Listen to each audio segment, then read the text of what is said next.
Alors, venons-en maintenant à la Turquie parce que c'est la porte, c'est à côté de la Syrie, c'est par là que passe tout l'effort de guerre. Et Erdogan est tout aussi contesté actuellement, c'est que l'a été Morsi en Égypte. Est-ce qu'on va vers une période post-Erdogan? Personnellement, je pense que Erdogan est fini.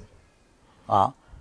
C'est-à-dire, il ne pouvait pas se représenter pour un autre mandat comme Premier ministre. Son rêve, c'était de changer la Constitution avec le soutien des Kurdes, en leur promettant une certaine autonomie, et passer président. Et là, peut-être, il se serait dédié par rapport au problème kurde, c'est-à-dire en ne respectant pas ses engagements, d'une part. D'autre part, il deviendrait vraiment le nouveau calife sultan ottoman. Oui. Un nouveau système présidentiel, après avoir marginalisé les militaires. Oui, mais ça, c'est oublier tout le substrat laïque de la Turquie, de oui, Atatürk. Parce qu'il y a quand même des gens qui soient kurdes, qui soient alévis, qui soient turkmènes ou turcs, qui sont attachés aux valeurs laïques. Hein. Tout à fait. Donc, au départ, il y avait cette volonté. Moi, je crois que c'est aussi... il a un peu de la mégalomanie des princes du Qatar. Hein. Cette gloire passée du califat ottoman. Alors, il a commis des erreurs. C'est quelque chose qui est pas mal alimenté par Londres, parce que c'est là-bas qu'il y a l'ancienne famille ottomane, et c'est là que se rend régulièrement Ahmed Davutoglu. Pas uniquement. Il y a aussi son gourou, qui est Fethullah Gülen, qui est aux États-Unis, et qui l'a beaucoup aidé à arriver au pouvoir. Bon, maintenant, le torchon brûle entre le gourou et Erdogan. Le gourou qui est encore aux États-Unis. Et il est aux États-Unis. C'est un homme très très riche qui construit des écoles partout. D'ailleurs, même en France, on a des écoles Fethullah, bientôt, on en aura plusieurs. Et là, c'est M. Valls qui devrait s'intéresser au dossier de Fethullah Gülen en Europe. Mais c'est une parenthèse. Donc, il faut voir que cet Erdogan avait des rêves grandioses pour sa propre carrière et finalement, à l'épreuve des faits, on a vu que ce modèle d'islam modéré prôné partout n'en était pas un. Ce n'est pas de l'islam modéré, non. Je suis désolé. Et c'est là où il a joué un peu en voulant intervenir de cette manière en Turquie, poussé par l'OTAN, poussé par les États-Unis, poussé par l'Europe, poussé par les bailleurs de fonds du Golfe, l'Arabie Saoudite, le Qatar, vous voyez, et même l'Égypte de Morsi. Bon, d'ailleurs, c'est pour cela que ça lui a porté un coup fatal, la chute de Morsi. Et c'est le seul pays, voyez-vous, dans le monde entier qui soutient toujours Morsi. Mordicus, comme vous dites, exactement. Donc, mais pour revenir à la composition de la Turquie, pourquoi c'est dangereux? Parce que cet engagement en Syrie est l'échec relatif. Parce que les gens, je veux dire, entre le peuple turc et le peuple syrien, il n'y a pas d'inimitié. Ils voient mal pourquoi on enverrait des tanks, des blindés, des islamistes dont on ne veut pas chez soi. Est-ce que Erdogan veut des barbus à Istanbul? Pas du tout. Il joue avec le feu. Oui. Hein? Et c'est un peu un jeu d'apprenti sorcier, et ça se retourne contre lui. Parce qu'en Turquie, il y a quand même près du tiers de la population qui est alévi. Ce sont des chiites. Ces alévis sont soit arabes d'origine, voyez, soit kurdes. Une grande partie des Kurdes est également alévi. C'est la première composante. Or, regardez toutes les erreurs qu'il a commises vis-à-vis de cette minorité alévite. D'abord, il les a persécutées au niveau de l'armée. Il a épuré l'armée. Il y avait un amiral, chef des forces marines alévi, qui l'a limogé. Il en est de même partout. Et on ne peut pas dire que l'histoire du sunnisme turc ottoman ait été tolérante avec ces minorités. Vous voyez, ils ont envoyé des expéditions punitives contre les Alévis de Syrie, c'est-à-dire la minorité à laquelle appartient le président Bachar el-Assad. Donc, là, en plus, le sultan Selim Ier, qui avait massacré à son actif, il y a, ou à son passif, je ne sais pas comment dire, des dizaines de milliers d'Alévis assassinés, tués, au début du XVIe siècle, vous voyez, et c'est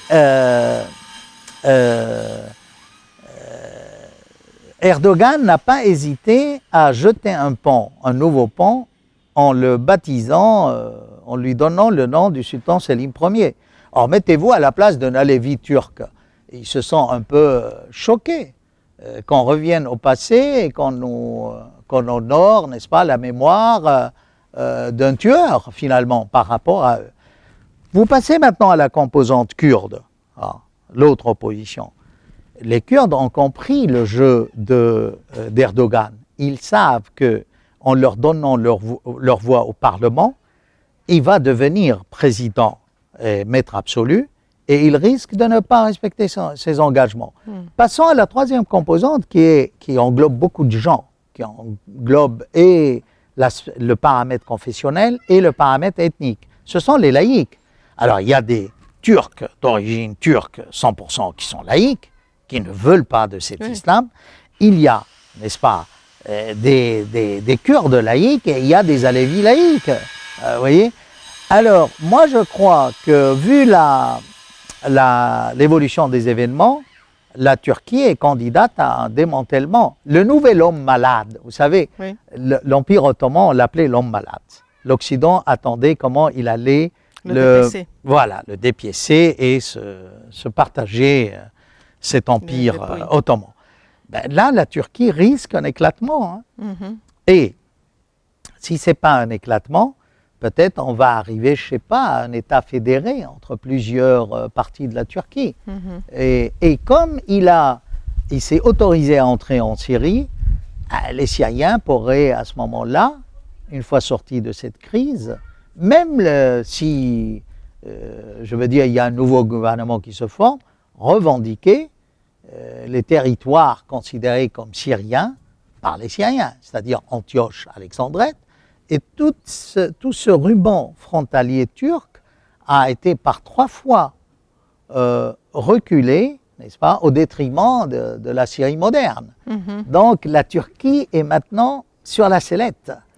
Elle peut, avec les manifestations, si cela se poursuit, poser un vrai problème à la classe politique d'Erdogan. Surtout qu'il vient, c'est pour cela qu'il essaye par tous les moyens qu'il y ait une intervention américaine ou occidentale en Syrie. Parce que, voilà, s'il perd la guerre de Syrie, il est archi fini. Donc, vous voyez pourquoi il y a des gens qui ont intérêt à jeter de l'huile sur le feu. Exemple, Erdogan. Exemple aussi, c'était Morsi. C'était le seul pays arabe tout de suite à couper les relations diplomatiques avec la Syrie. Vous voyez, c'est l'islam intégriste.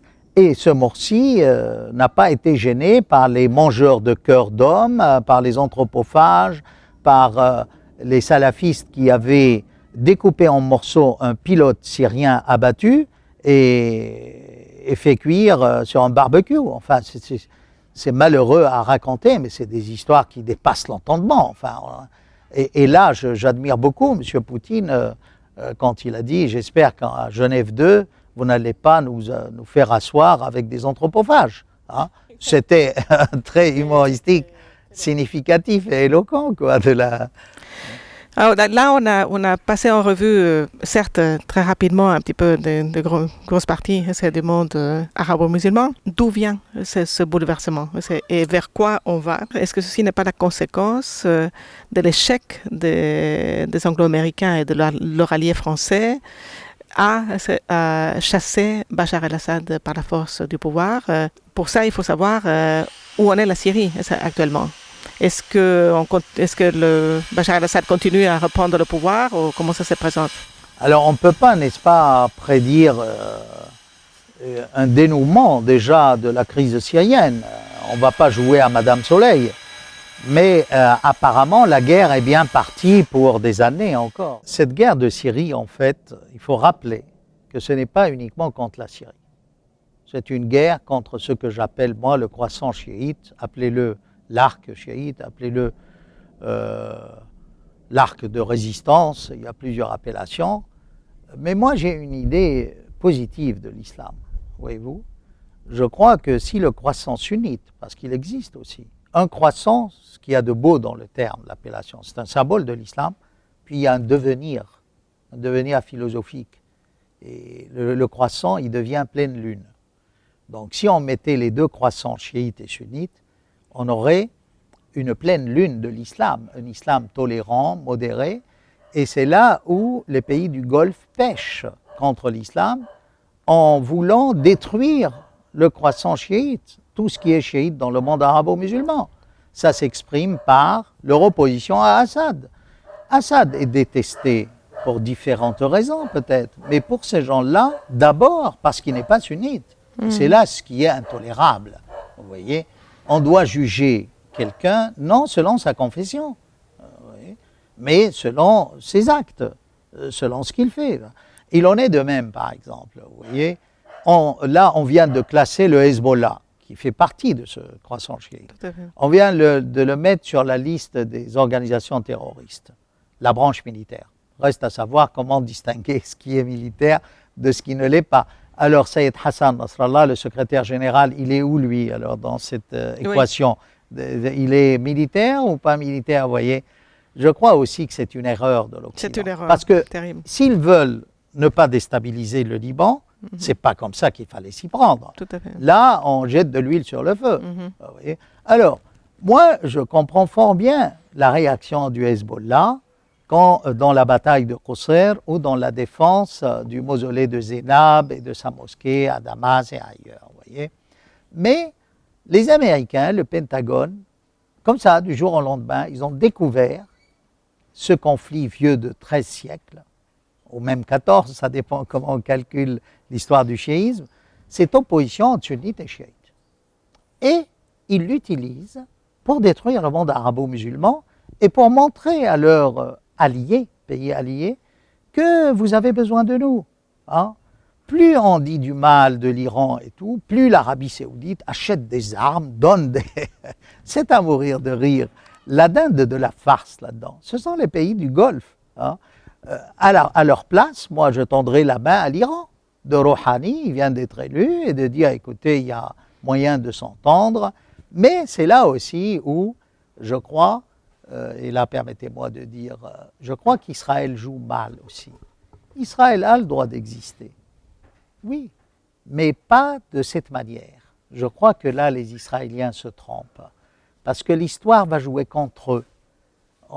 Ils n'ont aucun intérêt à afficher cette volonté de détruire le nucléaire iranien. Non, ils peuvent très bien s'intégrer dans la région, vous voyez, dans cette tolérance, je veux dire. Et je ne suis pas sûr que ce qui se passe en Syrie est dans l'intérêt d'Israël. Parce que si ce monde du Moyen-Orient éclate en Émirats islamiques, ce n'est pas uniquement un danger pour Israël, mais pour le monde entier, hein, à commencer pour nos banlieues, parce qu'on sera travaillé par tous ces groupes. Et là, si vous voulez, l'erreur remonte aux Américains pendant la guerre de l'Afghanistan. Parce qu'en Afghanistan, ils ont bien utilisé les Moudjahidines pour casser l'Empire soviétique. Voilà. C'est-à-dire la fin justifie les moyens. Vous voyez? Bien avant, dans toute cette guerre d'Afghanistan, d'ailleurs, Al-Qaïda est en quelque sorte une base américaine. Al-Qaïda signifie la base. Hein. Il y a eu quand même... vous voyez, c'est tout ce jeu complexe et paradoxal, contradictoire, d'une politique irresponsable des États-Unis. Et je pense, j'irai même plus loin, si jamais les Américains interviendraient en Syrie, ce serait très grave pour l'avenir des États-Unis. Parce que là, il aurait sur le dos même tous les musulmans modérés, les mouvements d'indépendance des peuples, le tiers-monde entre guillemets, les pays du BRICS, et je ne suis pas sûr qu'en intervenant en Syrie, parce que comme cette guerre s'internationalisent jour après jour, ils s'en sortiraient vainqueurs. Je ne le pense pas. Parce qu'il y a trop d'enjeux et trop d'acteurs. La Russie a bien montré d'une manière ferme et décidée que la bataille de Syrie, vous ne la gagnerez pas. Et le souci de Poutine avec ce Genève 2, pour revenir à Genève 2, c'est d'éviter les fusions de sang. C'est tout. Mais pour revenir à Genève 2, c'est faux, ce Genève 2. Pourquoi? Parce qu'on va mettre d'un côté le pouvoir syrien légitime, même si vous me direz, oui, mais est-ce que c'était un parti unique? D'accord, on fait des réserves.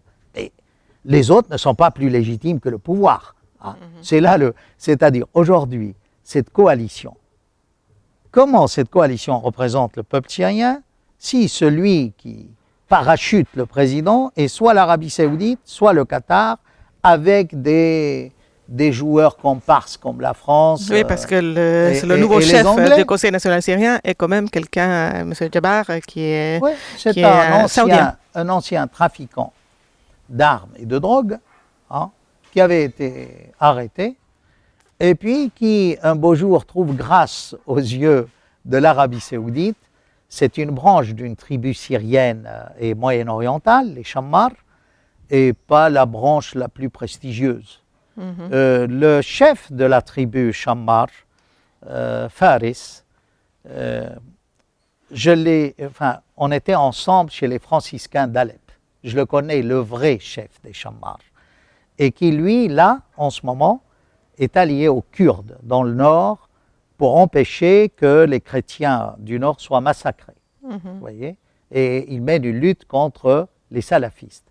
Alors que l'autre, une des branches de Shammar, dont le président Jarba, c'est son nom, Ahmad Jarba, a été parachuté par l'Arabie Saoudite, justement joue la carte saoudite de la destruction de la Syrie. Hein, c'est pas, pour moi qui connais l'état tribal de mon pays d'origine, je vous dirais, je préfère le camarade de classe Fares, que je salue si jamais il m'entend, à évidemment Jarba. Je ne vous cache pas que Jarba, c'est la Galles en arabe.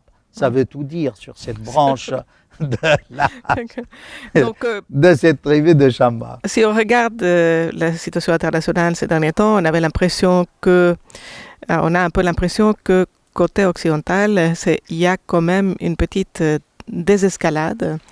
On a du côté anglais l'annonce qu'ils ne veulent pas continuer à armer la rébellion syrienne. Du côté français également. Suite à l'intervention de, je peux dire, voilà, nos amis. Il y a eu même Jacques deux Millard députés. Et Alain Marceau, n'est-ce pas? Il y a même eu deux députés, Alain Marceau et Jacques Millard, qui ont publié un communiqué qui appelle carrément à des négociations politiques avec le régime de Bachar al-Assad, avec l'aide de la Russie. C'est très intéressant. Donc on avait même une impression que d'un côté on écarte les frères musulmans, que de l'autre côté donc on cherche moins à armer cette rébellion syrienne. Mais vous avez l'air de dire que c'est pas vraiment... La ligne est floue. On avance, on recule, c'est pas tranché. D'accord. Je profite pour saluer l'attitude courageuse des deux députés, Marceau et Millard, parce que vraiment c'est intéressant. Et peut-être c'est un peu taquiner la gauche pour qu'il bouge un peu. Et je crois que c'est une attitude responsable, non seulement pour les peuples du Moyen-Orient, mais pour la France. On ne peut pas aider des salafistes en Syrie, hein, et venir après se plaindre qu'il y a des problèmes dans nos banlieues de salafisme et de takfiri. C'est impossible, c'est une équation insoutenable. On l'a maintes fois dit et redit, c'est pas possible. Et il faut que les médias de France attirent l'attention, parce que les médias ont joué le jeu du Quai d'Orsay également d'une manière irresponsable. Vous voyez, il est venu le temps, je dirais, que ces voix qui n'ont pas été entendues, entre autres la mienne et la vôtre au début, on leur a dit, écoutez, c'est des islamistes qui sont en Syrie, arrêtez.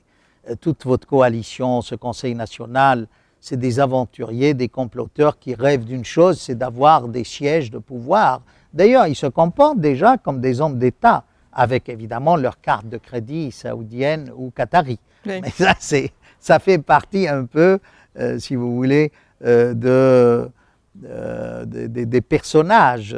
Alors, je vois mal, c'est pour revenir à Genève 2, comment cette coalition va représenter le peuple syrien. Moi, je suis pour un Genève 3.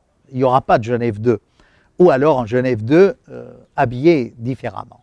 Il faut qu'il y ait plusieurs composantes. Il faut que ceux qui représentent l'opposition syrienne, laïque, qui ne sont pas forcément dans la coalition ou le Conseil, aient des sièges. Il faut que ceux qui sont à l'étranger, comme beaucoup de gens, d'associations et moi-même, on ait notre place. Nous aussi, on représente le peuple syrien. Je ne vois pas pourquoi les responsables de cette coalition représenteraient le peuple syrien plus que nous.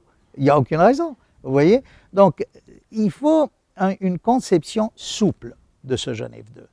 Mais l'Occident hésite, parce que admettre déjà Genève 2, c'est admettre la supériorité russe et la défaite. La défaite, voilà. La défaite, surtout que peut-être certains diplomates en Occident, ça jouerait pour leur carrière personnelle. Que ça va montrer au monde entier que tel ministre des Affaires étrangères s'est trompé tout au long des événements et qu'il vaudrait mieux, il est peut-être très intelligent, mais qu'il prenne un autre ministère. Le ministère de l'économie et des finances. Et il faut dégager, il faut savoir dégager au bon moment, comme dans le sport. Hein. Quand un joueur ne sait plus jouer ou il est trop vieux, il devient entraîneur et il n'est plus joueur. Enfin, donc, si pour nous résumer, donc les Occidentaux se questionnent sur la méthode qu'ils ont employée contre la Syrie, tout en ne voulant pas réellement abandonner leurs objectifs ils rêvent finaux. Toujours d'une partition de la Syrie. Partition de la Syrie. Ils rêvent toujours. Ils rêvent. Vous voyez, vous prenez la Syrie, ils se disent, on va garder Alep, faire tout pour que cette grande ville du Nord soit entre les mains des salafistes islamistes, armée syrienne libre, tout ça. D'ailleurs, ils vont s'entretuer après. Mais l'Occident, dans ses projets, c'est d'essayer de garder cette partie et de négocier avec le pouvoir Assad. Ça a été toujours l'idée de l'Occident que pour aller à Genève 2, il faut qu'on ait quelque chose entre les mains. Or là, il n'y a pas grand-chose. Sauf le petit Qusayr amiral. est tombé, Homs est tombé, Alep est encerclé, d'accord? Donc, oui, mais c'est là où c'est immoral. Parce que ça peut durer encore des mois. Et en attendant, il y a 5000 morts par mois. Vous voyez? C'est là où il faut savoir reconnaître une erreur et dire basta. Bon, alors, la tendance anglaise est ambiguë.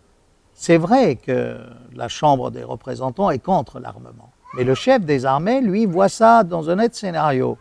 C'est-à-dire, on garderait l'armée, des Alévis, mais il faut supprimer Assad. C'est carrément un appel à l'assassinat d'Assad, quoi. Que si vous voulez, il faut se débarrasser de lui.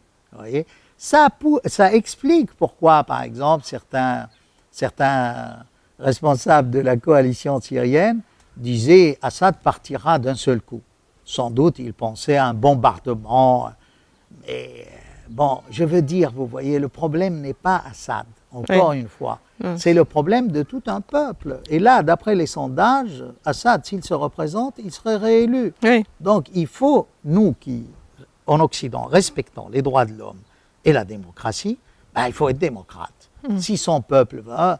Donc, vous aurez détruit la Syrie pendant 2 ans et demi. Pourquoi? Et c'est là où on est enclin à penser que peut-être c'est un jeu aussi qui paraît, n'est-ce pas, positif et favorable à l'Occident et à Israël, et à mon avis c'est faux. Ni l'Occident, ni l'Europe, ni Israël n'a intérêt que cette région se transforme en émirat islamiste fanatique. Non, moi je vois la paix avec Israël avec une entente entre les peuples, une collaboration, une coopération dans le sens noble du terme. Mais je crois que là, les Israéliens, jour après jour, montrent... C'est pas avec les gens qui sont au pouvoir permettez-moi de terminer, qu'ils ne veulent pas respecter les droits du peuple palestinien. Parce que ces négociations, moi, je ne crois pas ça ne rimera à rien. La Transjordanie, la Cisjordanie, tout ce que vous voulez, ça devient israélien jour après jour. D'ailleurs, le Qatar a bradé la cause palestinienne en disant on va revoir les frontières de 67. Vous voyez, et il ne faut pas, je dirais aux Israéliens, il ne faut pas qu'ils se trompent là. C'est que plus ça va durer, un jour, l'histoire jouera contre eux. Contre eux. Par exemple, le Hamas n'a pas reconnu ces négociations et le retour aux frontières de 67, même Abbas aussi. Vous voyez, c'est pas là la solution du problème. Et avec le temps, vous voyez, qui nous dit que ces alliés de l'Occident, les pays du Golfe, par effet boomerang, ne vont pas être, ces trônes ne vont pas chuter, se briser d'ici quelques années. Rien. Hein. Et à ce moment-là, ils auraient peut-être des gens encore plus radicaux dans leurs revendications contre Israël. Hein. C'est l'occasion, je crois, qu'Israël joue d'une manière positive dans le printemps arabe. Jusqu'à maintenant, Israël ne l'a pas fait. Ne l'a pas fait, exact. Voilà, je crois que nous allons conclure sur ces phrases et en nous disant qu'on a encore beaucoup de pain sur la planche. Merci à vous, Christine Bière, et merci à toute l'équipe technique.